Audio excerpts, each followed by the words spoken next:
What's going on, everybody? Today on Bones and Brews, we're going to show you what to do with some of that leftover Easter ham by making a hot ham and cheese dip. Let's get started.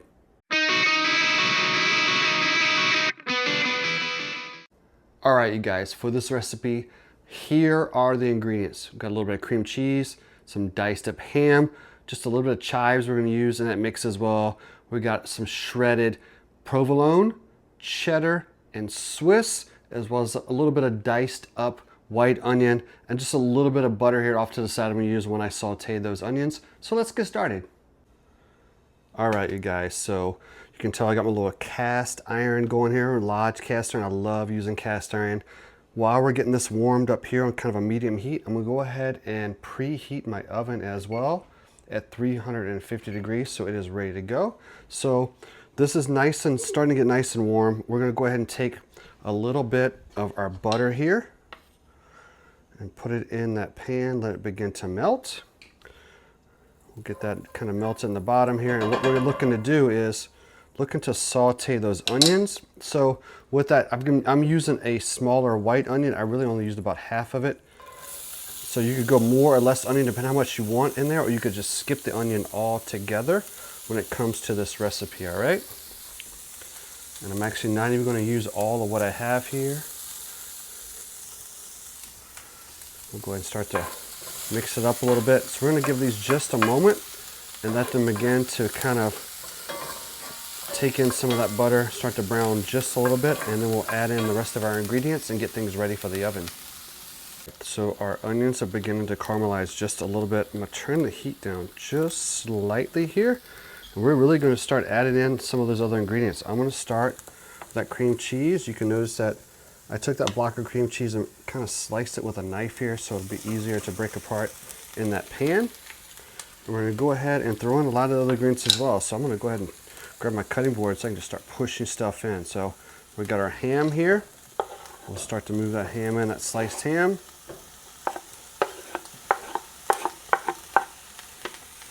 We've also got our provolone, our cheddar, and our Swiss. So this is about a half a cup of provolone. So I couldn't find a block of provolone to shred it myself. So I actually bought really thick slices from my deli and then basically chopped them up myself. This is some sharp cheddar, and then I shredded up some Swiss cheese as well. I prefer to shred it myself than to buy the store-bought stuff.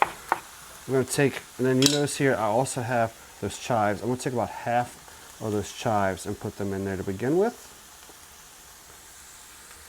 And then we're gonna hit it with just a little bit of salt and pepper and begin to slowly blend this mixture together over this kind of low medium heat here. Things start to melt together just a little bit. I don't need it fully melted because I'm going to then put it in the oven here at 350 degrees for about 20 minutes. So I just really want to blend these ingredients together just slightly here for about 60 seconds, 90 seconds or so. Friends, all those ingredients have been kind of blended together here. You can see things are starting to bubble just a little bit on that oven as well. So we'll go ahead and turn the oven off, or the stove top off here. Got the oven preheated or heated now at 350 degrees. We'll go ahead and grab that cast iron and put it in the oven. This should take about 20 to 30 minutes. We're just looking for the texture of those cheeses to start to get nice and bubbly, and we'll take it out of that oven. All right, let's get inside. All right, you guys, it's almost time to get everything out of the oven. So when you're serving this, you might want to serve it crackers, some chips, but I'm going to use some sliced up Asiago bagels that I put in the oven and got nice and warm and crispy for us. So I think it's time to get everything out. Oh, there we go.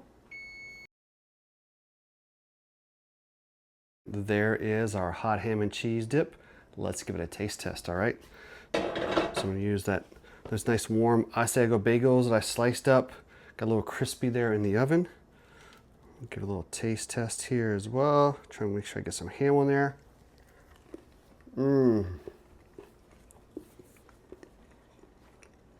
Wow.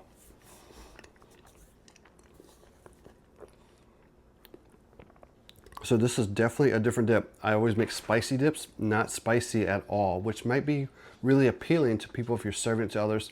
Maybe you got all that ham, you're like, I want to do some extra ham during Easter. This is the way to do things. Now for this recipe, I used probably about a cup of chopped ham, to be honest. I really wish I probably would have used a little bit more, so that might be a tip I use for you as well there. But I topped it off with some fresh ground pepper, some cracked pepper, some more of those chives as well. You could also maybe add some green onions, anything else you want, but this is actually a really great dip when serving it to others who don't want that spicy dip. And you could use anything to serve it with, like we did those Asiago bagels, chips, maybe some pita chips, whatever you got. Hope you enjoy this recipe. We'll see you guys again on Bones and Brews.